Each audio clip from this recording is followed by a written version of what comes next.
information, especially with regards to your continuous assessment. Okay?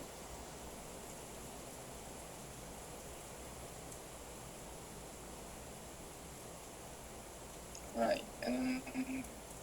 Okay, can you see my slide? Yes. Alright. So for those who have already knew about this, so this is kind of a recall for those who, for existing students. Okay, for the newcomers, alright. So this course is UHS403, and there will be 3 lecturers who will facilitate all of you throughout this subject. Dr. Amy Hanida, Dr. Siti, and me, myself, Muhammad Ramadan. Okay, so there will be 3 course learning outcomes with regards to food and health lab, basically. So I would like to highlight on the assessment part. There will be 4 category of assessment. The first one would be the test 1, which contribute to 35%, and test 2, 25%, assignment 1, 25%, and assignment 2, 25%. Right. So for the test will be covered by Dr. Amy Hainida. For the assignment 1 by Dr. Siti Sabaria, and assignment 2 from me, myself. Right. So I will brief to all of you about the assignment right after I finish my lecture. Okay, so far clear about the continuous assessment, and there will be no final examination for this subject. Okay? Right, for the textbook, you can use these textbooks, Understanding Nutrition, in which you can find the textbook in the library or online, and some other textbook, RNI for Malaysia, Malaysia Dietary Guidelines, and so on and so forth.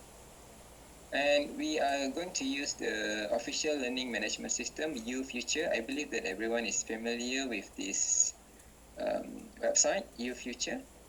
So when you go through the UFuture, there'll be a tab button called MOOCUITM.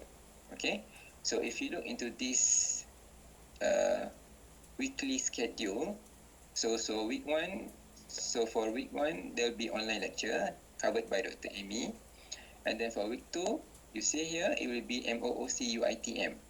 So what does this mean? It means that you need to go to the web, to the UFuture web, and then you click to MOOC, and then you need to self-learning about the subject. For example, this topic is carbohydrates, and then you need to learn from the MOOC by yourself. Okay? But if you have any queries about the topic, you can always ask Dr. Amy Hainida. Okay? And for week 3 ODL online lecture, in which today I'm going to share with you about proteins. And next week, you are going to have lipids lecture. And the following weeks, principle and guidelines in diet planning. Okay? So, how many topics that will be on MOOC? First, on carbohydrates. And next one will be minerals. So, this one is under my topic. So you need to go to MOC and you learn by yourself. Alright? And then food faddism online lecture. This shall be in week 11. But then since I'm teaching this topic, so I will try to cover this topic today. Okay? So on week 11, you are quite free. Unless there's something else that Dr. Amy wants to do during this week. Okay? And this is the scheme of work. Okay, if you look at this date and the lecturers in charge. Okay, so if you have any question with regards to the topic, you can check who is the lecturer in charge, then you can ask the lecturer.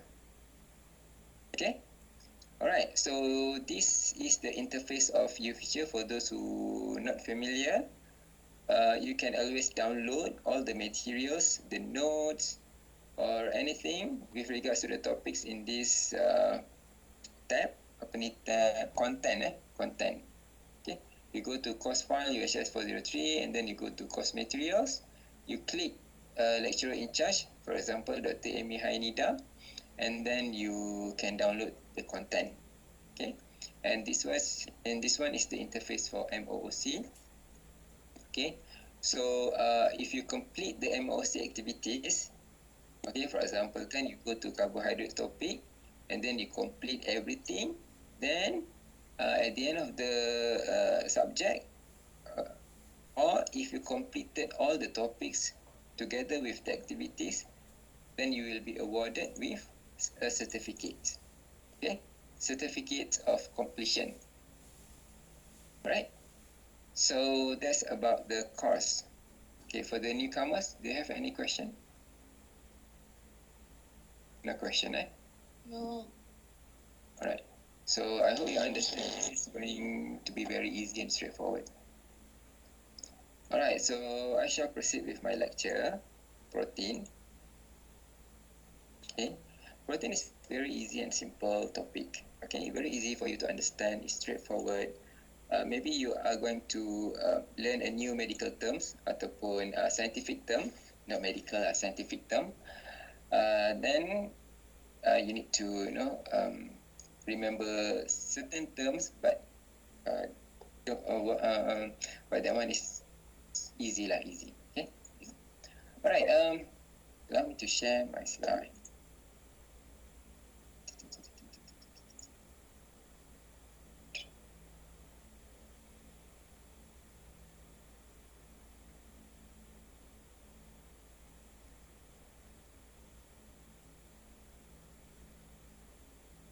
Oh, I didn't turn on my camera. Hold on. Let me turn on my camera. Okay. Alright.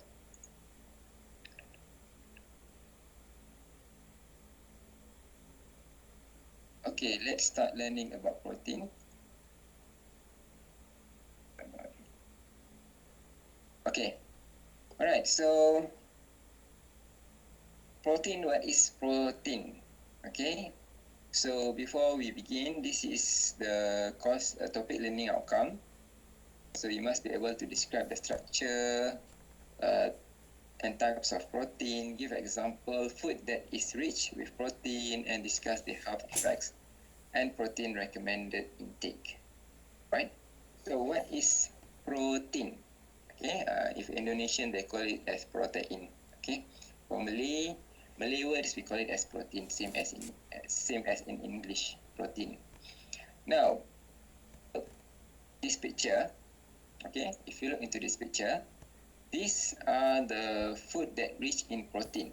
Okay, so if we learn about food, right? So in our food, there are a lot of nutrients. Okay, there are a lot of nutrients. And these nutrients we can classify into macronutrients and micronutrients. Macro and micro. So for the macronutrients, it has three main nutrients. First, carbohydrates.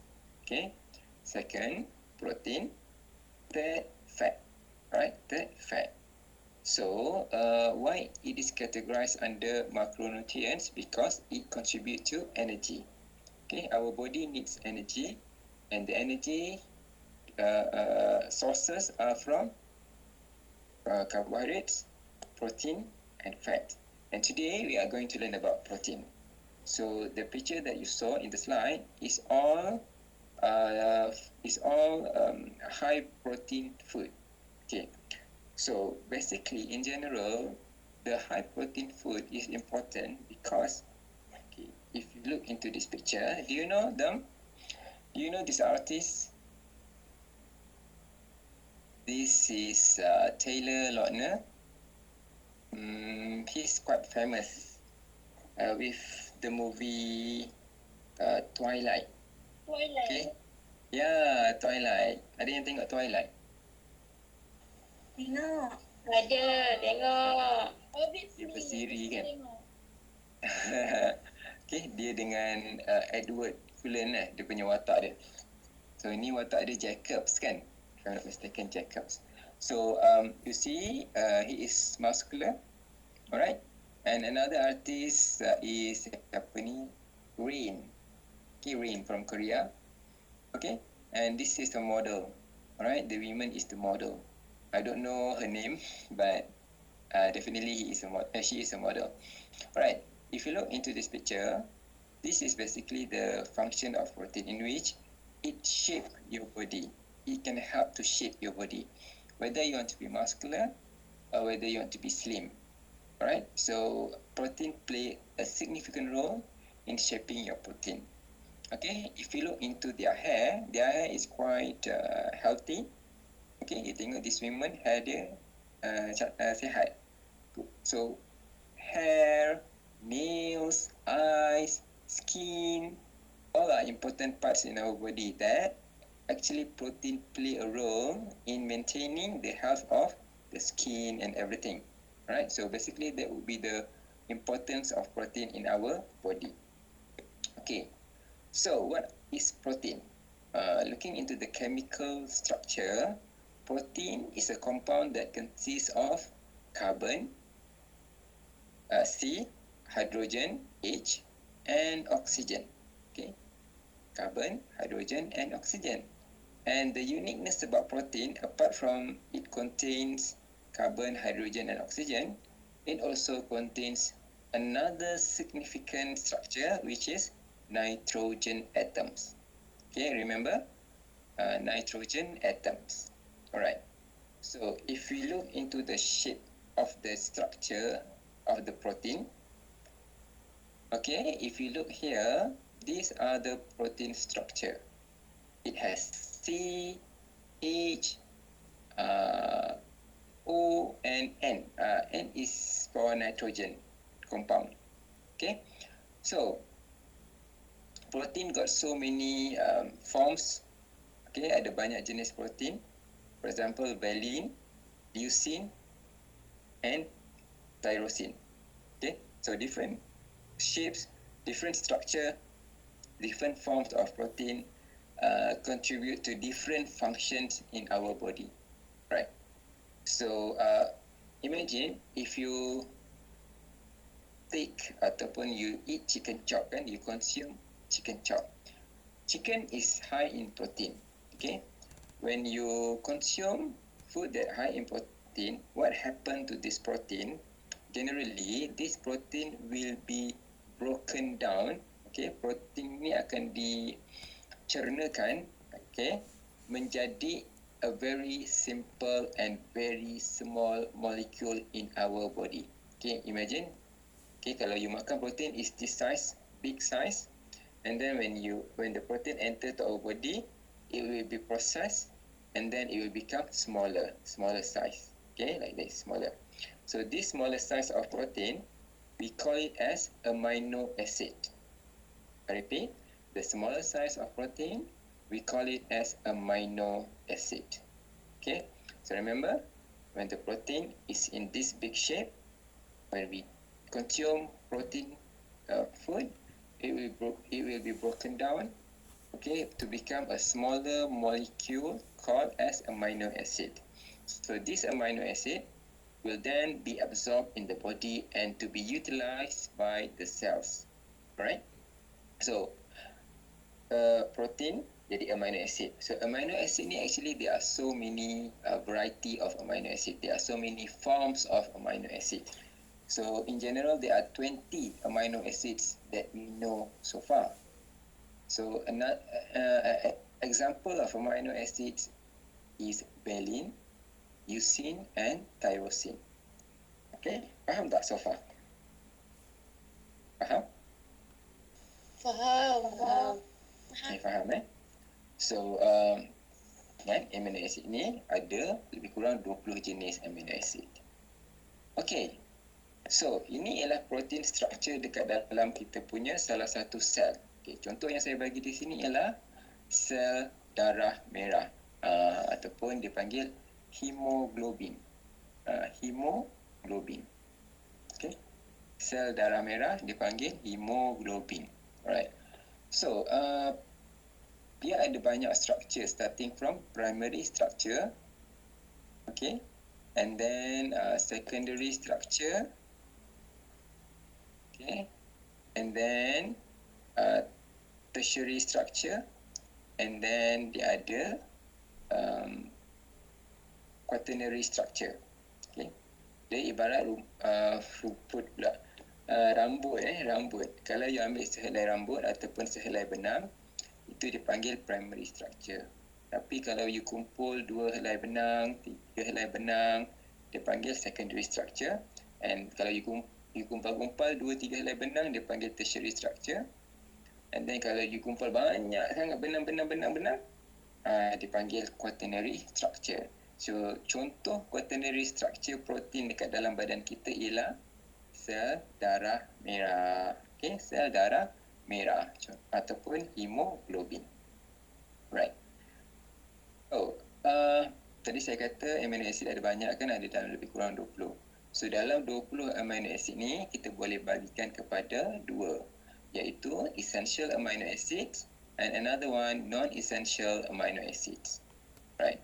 So what are the difference between essential and non-essential? So for essential amino acid, there are 9 of them in which this amino acid cannot be made by our body, right? So maknanya body kita tak boleh nak generate sendiri essential amino acid. Therefore, we must supply this essential amino acid from our diet. Okay. Whereas for non-essential amino acid, in certain condition or in the condition of we do not consume any protein food, this non-essential amino acid, the body can generate themselves for the non-essential amino acid. Okay, so bahasa ringkasnya, kita kena makan makanan yang tinggi protein untuk membekalkan essential amino acid. Tetapi kalau kita tak makan makanan yang tinggi protein, untuk kategori non-essential, body kita boleh synthesize dengan sendirinya. Okay. So, and there will be another category, we call it as conditionally essential amino acid. So, apa maknanya? Tadi, dalam keadaan dalam kategori non-essential amino acid, body kita ni boleh buat sendiri kan, amino acid tersebut tak perlu daripada makanan. Tetapi, ada sesetengah keadaan penyakit yang menyebabkan non-essential amino acid ni, dia bertukar menjadi essential amino acid. Maknanya, kita kena ambil daripada makanan. Okay. Apakah keadaan-keadaan yang menyebabkan non-essential amino acid ini bertukar menjadi essential amino acid? For example, for those who have genetic disorder. Okay. Genetic disorder, contohnya phenylketonuria. Ini nama medical. Okay. So, dalam penyakit phenylketonuria ni, dia ada masalah dalam proses penghasilan amino acid. Therefore, ada satu non-essential amino acid, dia become essential, conditionally essential. Okay, sebab keadaan penyakit itu. Alright. Now, moving on, if we look into the process of denaturation of protein, kalau you ambil contoh telur, telur kalau you tengok sebelum dia masak, dia punya structure is very jelly and transparent color. But then when you cook the egg, right, they turn into whitish color. Okay, this is the process of denaturation. Same goes to kalau you masak ayam. Ayam kalau sebelum masak, dia macam bersinar, berkilat kan. Dia punya flesh dia. Tapi lepas masak, dia jadi warna putih. So this is due to the process of protein denaturation. Now, what happen when we take ataupun we consume protein in our body? Starting the process of digestion will start at stomach, right? Stomach, right? So stomach will broken down the protein into a smaller molecule, okay, with the presence of enzyme. We call it as pepsin enzyme, okay? And we know that stomach is acidic. Maksudnya dalam stomach ni dia ada acid. Condition dia acid, keadaan dia berasid. So dalam keadaan berasid and with the presence of enzyme pepsin, this will help to broken ataupun break down the protein into a smaller molecule, right? So and then what happen? The protein akan jalan-jalan pergi ke intestine ataupun usus kecil. So what happened to the protein in the usus kecil? So the pancreas, another organ, will secrete another enzyme to further break down the protein from the stomach into amino acid. Okay, the final form would be the amino acid. Then what happened to this amino acid? It will be transported into the blood and sent to the cells to be used. Okay, if the amino acid is excess ataupun banyak, ada lebihan amino acid, then this amino acid will be excreted out to our urine or feces. Okay, akan dibuang melalui kita punya najis kita. Okay, this amino acid.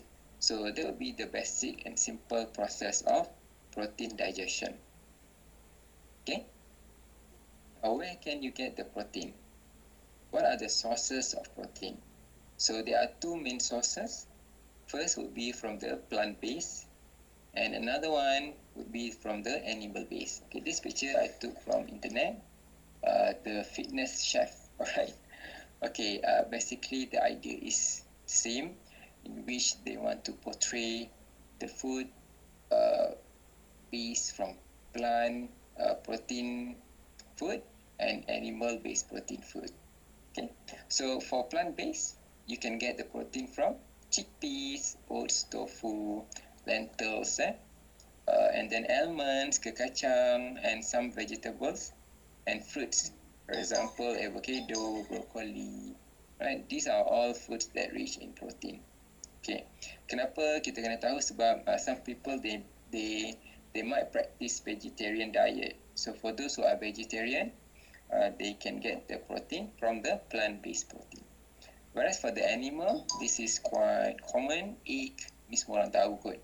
Egg, turkey, chicken breast, okay, duck, and also produk tenusu. Okay, banyak dengan kandungan protein. Alright, these are the protein sources. Okay, what are the functions of protein in our body apart from that I mentioned just now? So there are a lot of functions, yeah. First, to develop antibodies. Okay, untuk melawan penyakit. Dalam badan kita ada antibody untuk melawan penyakit seperti bakteria and viruses.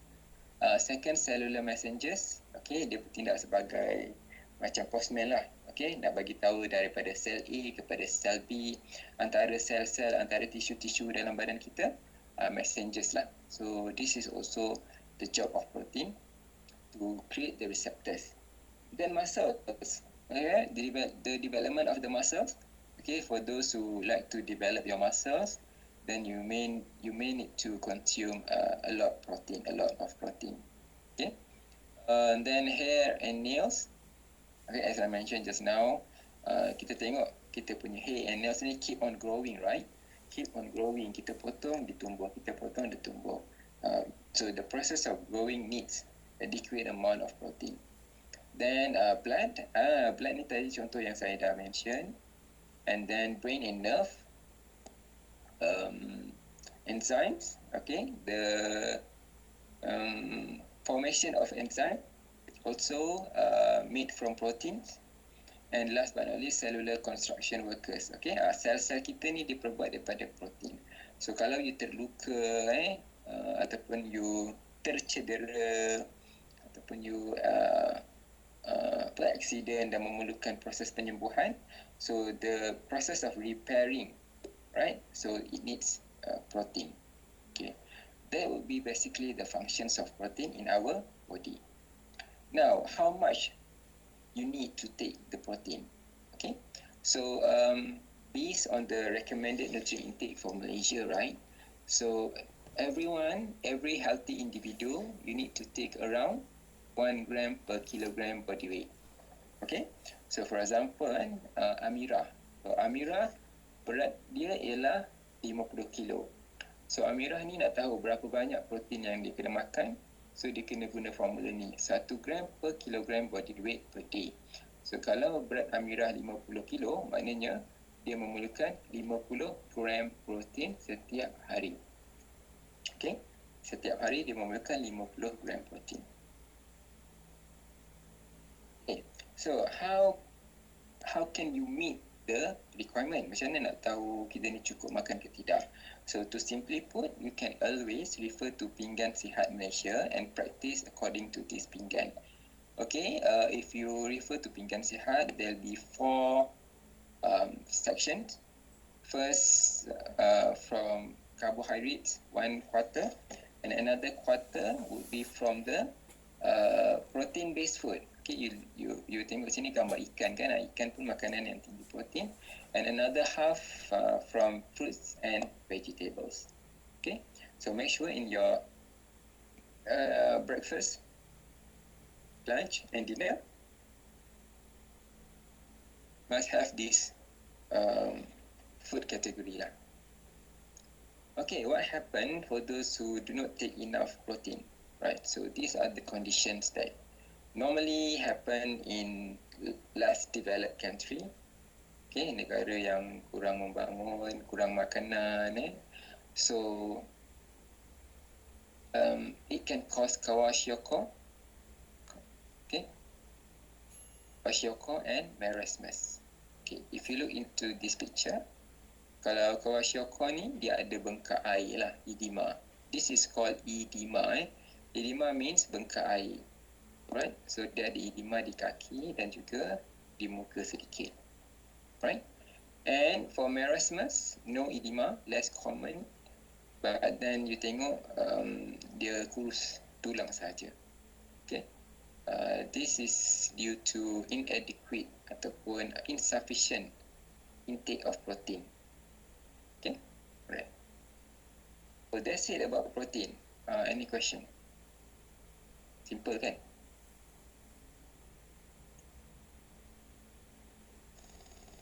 No question, sir. No question?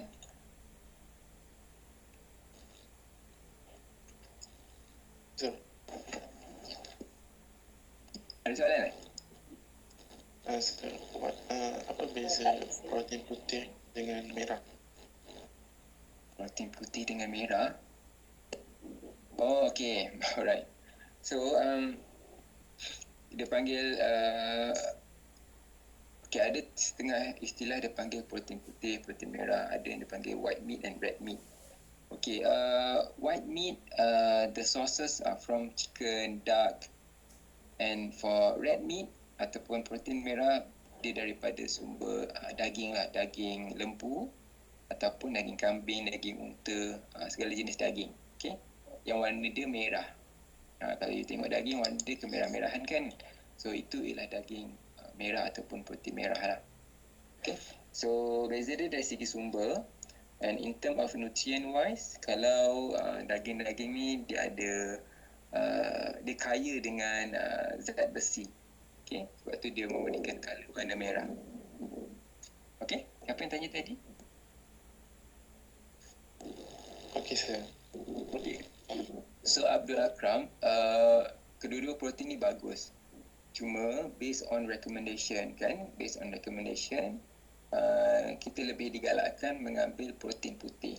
Okay, protein putih ni ayam, tadi saya sebut ayam, termasuk juga ikan. So dalam kategori protein putih, kita digalakkan untuk mengambil ikan setiap hari berbanding dengan ayam ataupun sumber-sumber daging. Okay, sebab apa? Sebab ikan dikurang kandungan lemak berbanding dengan ayam ataupun daging. Alright? Okay. So any other question? Sir, Yeah. I think I can find this topic slide on your teacher. You already find this topic in the year future. Oh no, I didn't find this topic protein. In the year future, you couldn't find the slide or the topic. In the topic slide for protein. Slide. You mean slide? Yes, sir. The one that you just presented. Yeah, because I haven't uploaded in the year future yet. That's why you couldn't find the file. Oh, okay, sir. Thank you, sir. Okay. Because usually I will upload after I finish my class. Okay. But then you can check in Slide tak ada lah, but then you can check in MOOC. In MOOC tab, they got some information about protein too. Okay? Alright, sir. Alright. So, any other question? No question? Senang kan topik ni kan? Saya rasa senang, straightforward. Okay. So hopefully senang because I already simplified for your level, right? Okay. I shall moving on to my second topic, which is fat diet. Okay, fat diet is quite interesting topic because many people may practice, but they do not know whether it is good or not, effective enough or not, right? Okay. Saya rasa ramai dah tahu juga tentang fat diet. Fat diet ni FAD. FAD, not FAD, okay? Nanti silap. Okay, let me stop recording. Let me share with you. Ta-da! Okay. Can you see the slide? Can I? Yes, sir. Yes. Okay, let's begin with fat diet. Alright, so what is fat diet? Apakah itu fat diet? Okay. Alright, what is fat diet? Anyone would like to guess? Ada siapa-siapa yang nak teka? Teka je. Berteka-teki.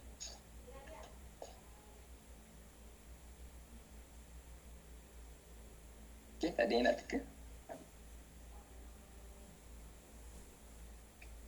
Alright, so fat diet ni, fat ni bukan nama orang tetapi istilah.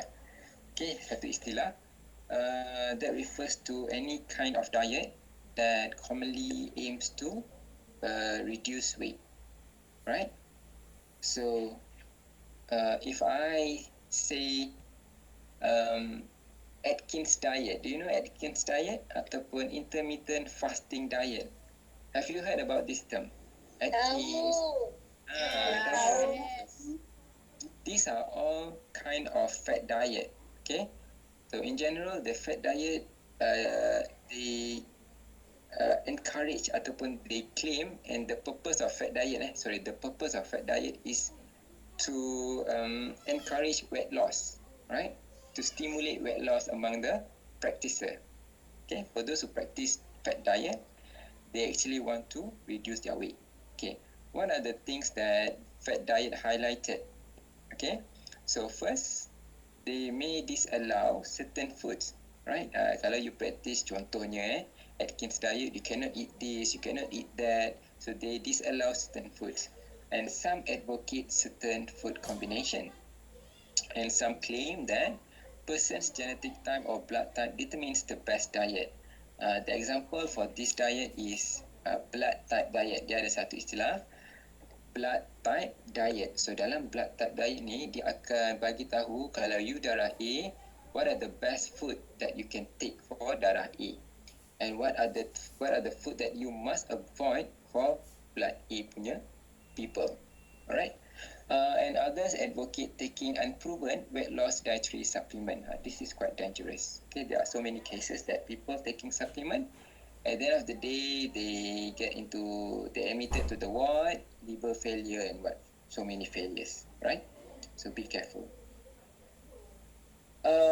Fat diet aim to promote weight loss, and most fat diet are more fiction than science. Okay. So when I say more fiction than science, some fat diet, okay, the creator ke ataupun agent dia, they actually use science to support this fat diet. Okay, they actually use science to support fat diet. But the problem with this, they do not clinically try the fat diet whether it is effective enough or not for long term. Okay.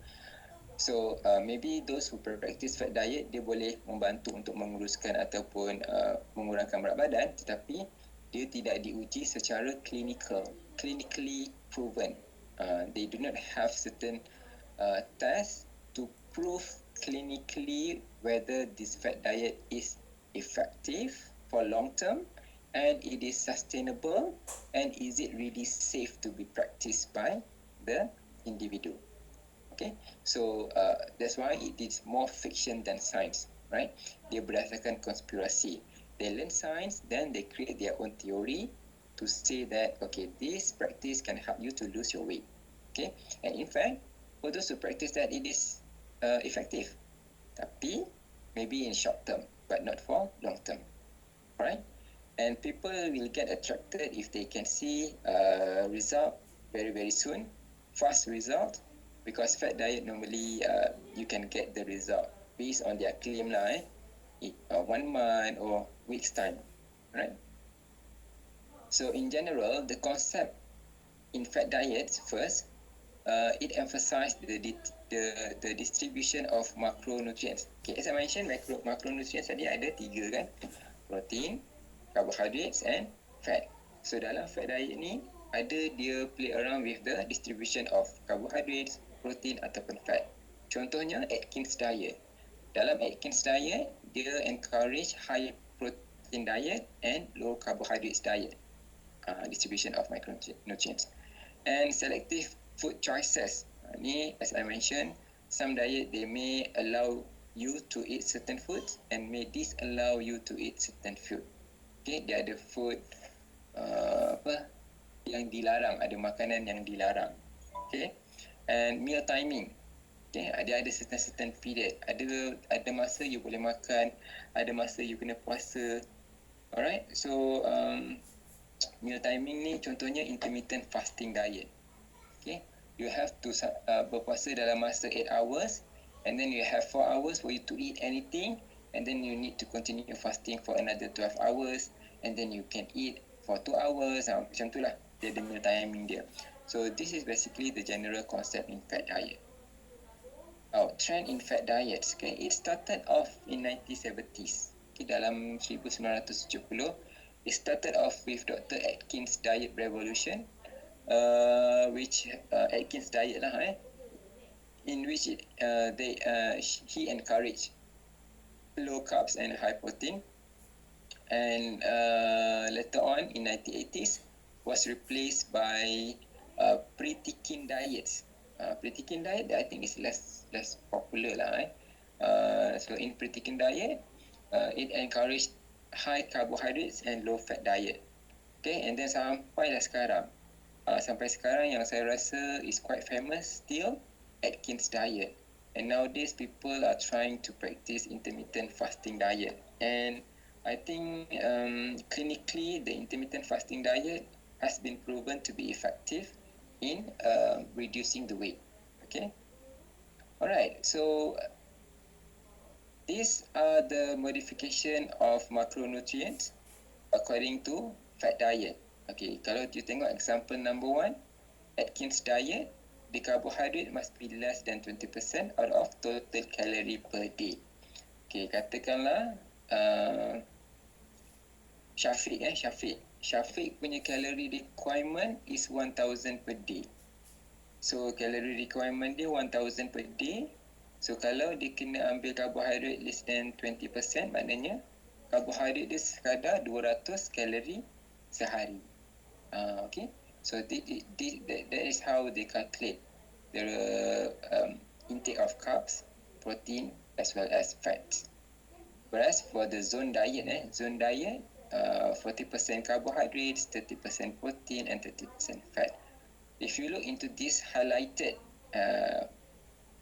numbers, this is the reference. Okay, so kita punya recommended nutrient intake for Malaysia healthy population. Macam government di Malaysia, kerajaan Malaysia, kita punya saranan kepada semua rakyat Malaysia, berapa banyak persen karbohidrat yang boleh diambil kepada semua rakyat Malaysia yang sihat. So for example macam ni, kepada ni US punya 45 to 65% for carbs, and 10 to 35% for protein, and 20 to 35% for fat. This is applicable and encouraged and recommended for everyone, for every healthy individuals in US. Okay, So if you compare this with Atkins diet, you tengok banyak kan beza dia kan. Okay. Dia tidak setara dengan yang telah disarankan oleh Kementerian Kesihatan, for instance.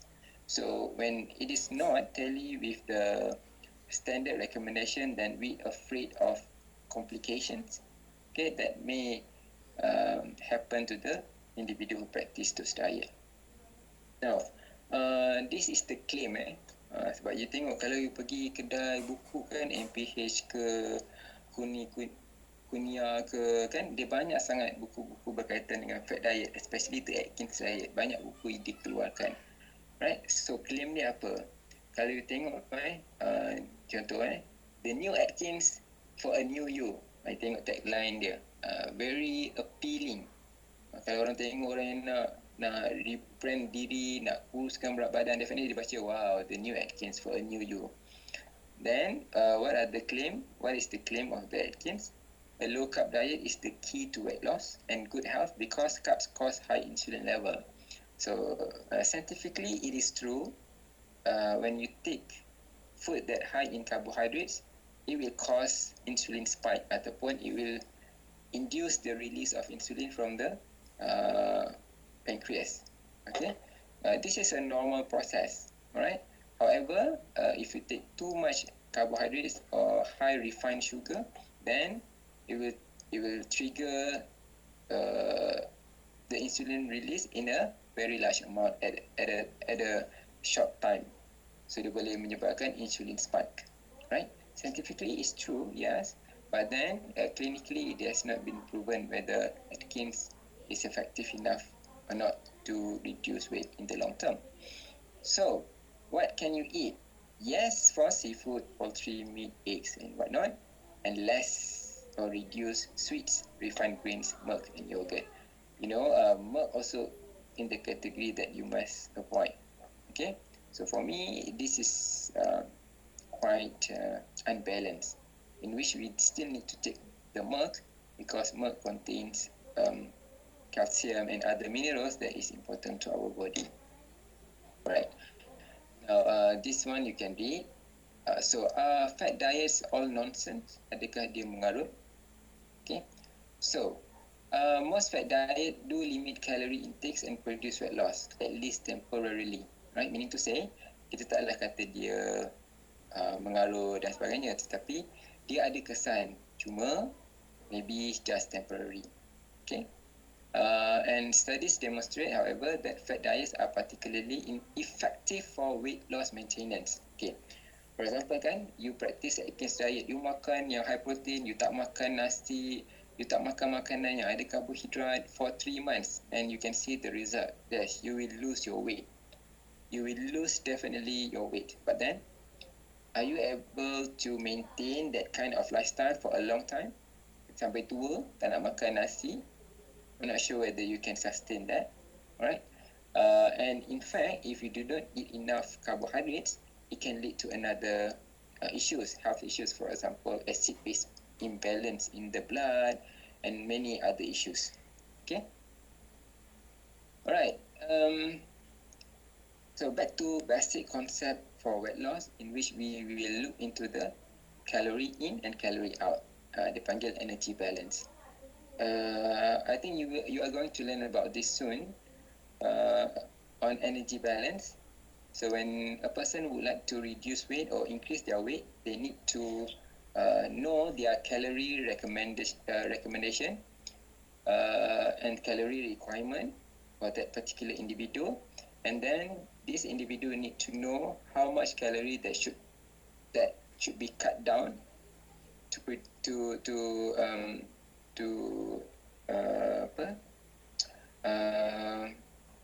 reduce the weight. Okay. Ataupun kalau nak naikkan berat badan, dia kena ada surplus of calorie as compared to the requirement. Okay, right. So, fat diet nutritious. Okay, since I mentioned that certain fat diet they exclude certain food, right? So there is possibility that certain people they do not meet the nutrient requirement. Okay, so it's quite unlucky lah for those who practice practice fat diet but at the same time dia tidak mendapat nutrien yang mencukupi. Okay, are the fat diets safe? Right? Although most people can tolerate most diet, exception exists. Okay, for example kan, kalau you practice very low carbs diet, it can cause blood acid imbalance and it is associated with a very low carbohydrate diet. Okay, it's a life threatening. Dia boleh menyebabkan kematian. Okay, and until now we never know to what extent extreme fat diet might affect people with established diabetes or heart disease. Imagine if a person already have certain disease, for example, diabetes, heart disease, hypertension, then they practice fat diet. We do not know the consequences to these people. So as in conclusion, no matter what diet the individual followed, they all lost about the same amount of weight on average by the end of 1 year. Okay, macam ni. Ada study yang membandingkan fat diet dan juga yang buat diet secara betul. So at the end of the day, both group they lose weight, right? But then for those who practice fat diet, they may not be sustainable. At the same time, it will affect the function of the organ because of maybe due to nutrient limitation, tak cukup nutrient dan sebagainya, as compared to those who practice a right way of reducing weight. Okay, weight loss program lah. Okay, so nowadays people keep on talking nak turunkan berat badan, nak naikkan berat badan, bila nak start diet, and keep on talking, tapi tak buat apa-apa, bercakap saja. So based on this ni, dia punya kata-kata, the way to get started is to quit talking and begin doing. Okay, let the success talks. Alright, so for example, if currently your weight is 60 ataupun 80 kilo, you tak adalah nak cakap kat orang, I nak diet lah, bla bla bla, you tak ada nak cerita, tapi you buat je. So after 3 months, people can see the result, and the result will talk on behalf of you. Alright? Okay, I think that's it for fat diet. Any question?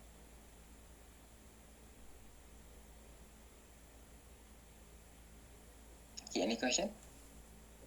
Do you have any questions so far? So far tak ada. Have any question? Please, no questions. No, sir. No. Alright. Okay. Wow. No question. Amazing. Meaning to say, I assume that you guys understand lah my lecture.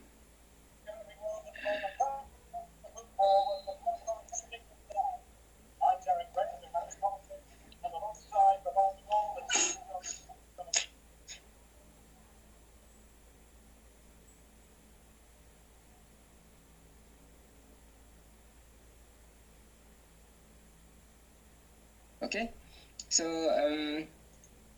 I'm going to share with you the assignment, my assignment. Okay, my assignment. Okay. Alright, this is the assignment. Okay, give me a minute. Stop recording.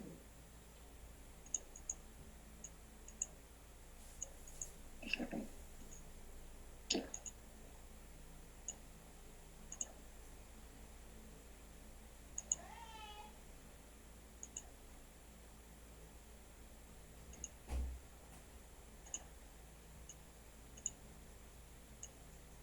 Okay, this would be the assignment for you guys.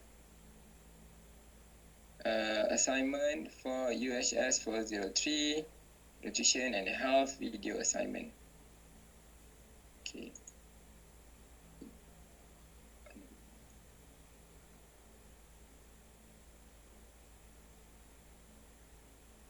Yeah.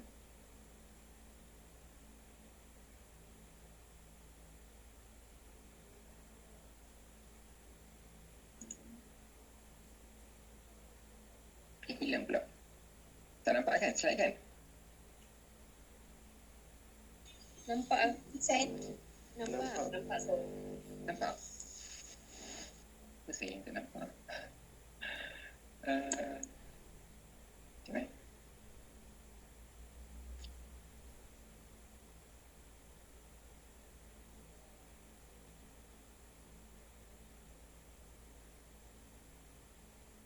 Nampak slide? Nampak. Okay, so basically for the assignment, right? You guys will be working in group. Okay, there are hundreds of you that from two big groups, and okay, the group ni nanti Dr. Amy Hanida akan bagi-bagikan according to your group. Okay, group yang besar lah, right? And then Dr. Amy Hanida will update you next week for the group members. Okay, so what you need to do, every group will need to produce a video on the given topic. So each video duration around 5 to 6 minutes, and everyone must yeah. Tak nampak sir. Tak nampak. Itu desktop sir. Oh, kejap.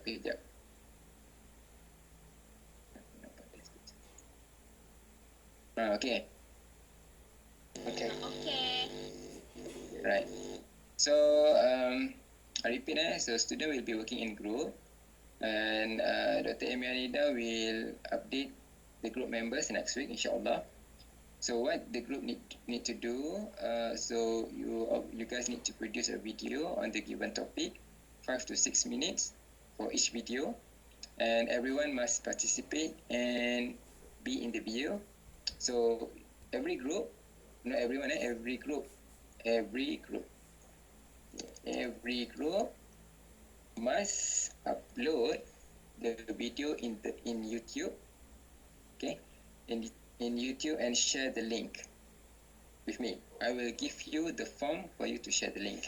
So for the video, you can use any application such as CapCut, UCut, KineMaster, okay, for the video. And the video must include the caption or subtitles at the bottom of it. Contohnya, you buat, today I am going to talk about intermittent fasting diet. So there must be a subtitle just below of your video. Okay, so what are the things that must be in the video? First, you must share the history and definition of the diet, concept of the diet, whether it is low or high fat, protein, carb, you must explain in details, and then how to practice the diet, the do and don'ts, foods to eat and avoid, and supporting scientific evidence, whether it is proven effective or not effective. And you can list 3 link group in social media. Okay, sebab bila kita cakap tentang fat diet, there will be supporters. Okay, so you cari 3 kumpulan, sama ada daripada Facebook, TikTok, Twitter or Instagram. So contohnya you ambil satu daripada Facebook, satu daripada TikTok, satu daripada Twitter. Okay, ataupun 3-3 you ambil daripada Facebook pun boleh. Tapi you must share the link in the video. Okay. So the video must be uploaded in YouTube and submitted via online by filling in the online form at ni lah dia punya borang dia. Nanti saya akan share maklumat ni. Okay. So I will give you the topic based on the group. But in general, there will be insyaAllah 5 or more topics regarding to the fat diet, Atkins diet, intermittent fasting, hormones balancing diet, blood type diet, and acid-based diet. Okay, so if you want to know and learn about this diet, right, you at first you join dulu group ni, group yang ada dekat social media, and you get to know what are the things that they promote. Okay, so you need to submit this on 22nd of June, week 11. Alright, please do save in your calendar that you need to submit this by 22nd of June. And your videos will be evaluated based on the accuracy of the content, which contribute to 50%, the creativity 30%, teamwork 15%, and validated reference from the articles, textbook, and credential websites 5%. So the tips for you, make sure you must have at least more than 5 references. Okay. If you have one only, and then you will score less lah, right?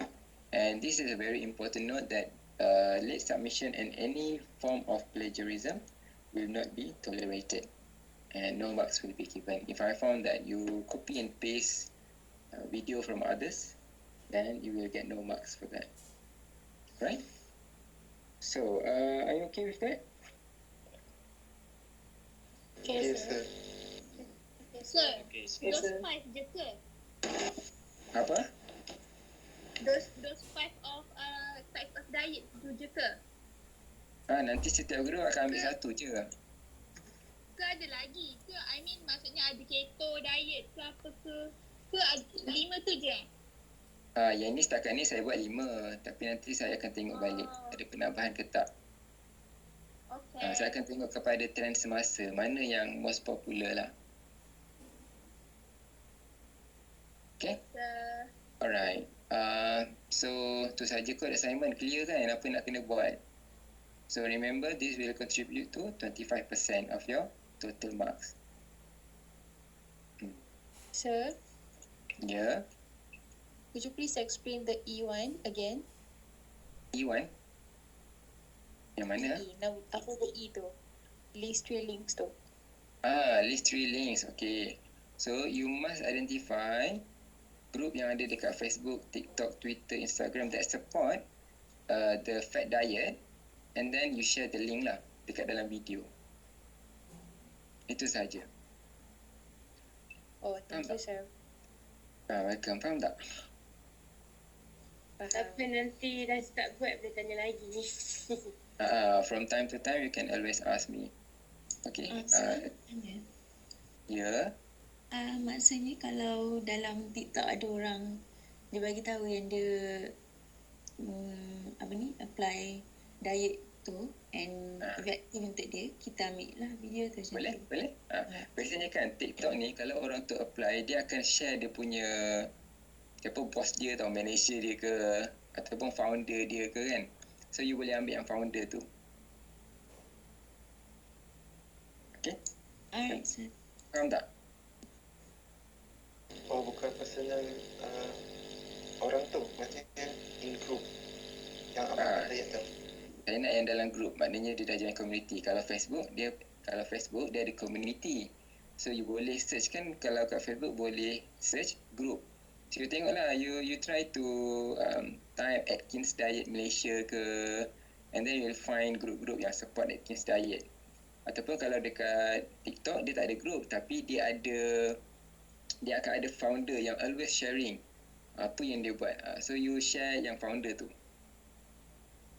Okay, kalau kat Twitter pun dia tak ada group, tapi dia ada founder dia. Dia ada seorang yang agent yang bagi talk on that diet. Okay? Okay, sir. Sir, Yeah. do we need to briefly explain the social media groups or do we only have to list? No need to explain, you just have to list. Okay, sir. Thank you, sir. So nanti dalam video tu cakaplah group-group yang support your diet tu kan, you bagilah link dia. Kalau you ada, you ambil gambar screenshot ke apa ke pun boleh. Ini link sekali. Okay? Okay, sir. Okay, sir. Alright. Do you have any question with regards to your assignment or topics? Sir, Ya. nanti sir upload information ni dekat mana? Dekat UFuture. Dekat dalam folder saya, you tengok dekat content. Nanti you boleh upload. You boleh upload pula download. Okay? Okay, sir. Alright. Sir, Ya. fat diet sama ke ngajak intermittent fasting? Fat diet is a general term. So dalam fat diet tu, contohnya macam yang kamu sebut tu, intermittent fasting diet. Fat diet ni ialah general term yang menggambarkan ke semua diet-diet yang promote weight loss, contohnya intermittent fasting diet, Atkins diet, tadi saya sebut keto diet, dia ada banyak fruitinism diet, detox diet, banyak jenis-jenis diet. So semua ni dalam kategori fat diet ataupun food fadism. Okay.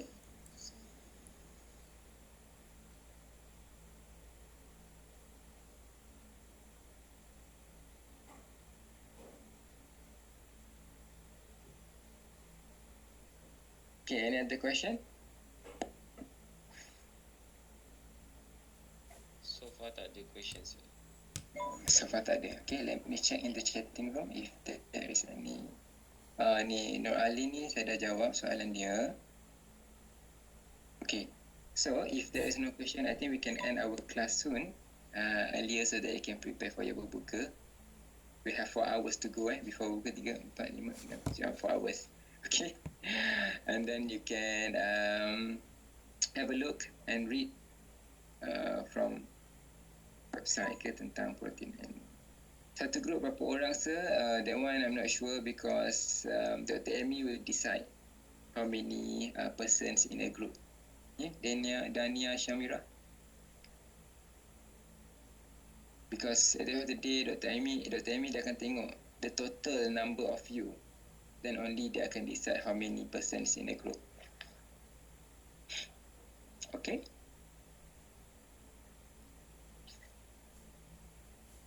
Okay, sir. Alright, thank you everyone for your time. I hope you learn something and you understand my lecture and you can practice. You eat enough protein and be careful for those who practice fat diets. Okay. Alright, if there is no questions, we shall postpone our lecture today with tasbih kifarah and surah Al-As. Subhanakallahumma wa bihamdika. Asyhadu an la ilaha illa anta astaghfiruka wa atubu ilaik. Bismillahirrahmanirrahim. Wa al-'asri innal insana lafi khusr. Illa allazina amanu wa 'amilus solihat wa tawasaw bil haqq wa tawasaw bis sabr. Okay guys, see you nanti bila-bila jumpa. Assalamualaikum. Bye. So much, sir. Thank you, sir. Thank you, sir. Thank you, sir. Okay. Thank you, sir. 1, 2, 3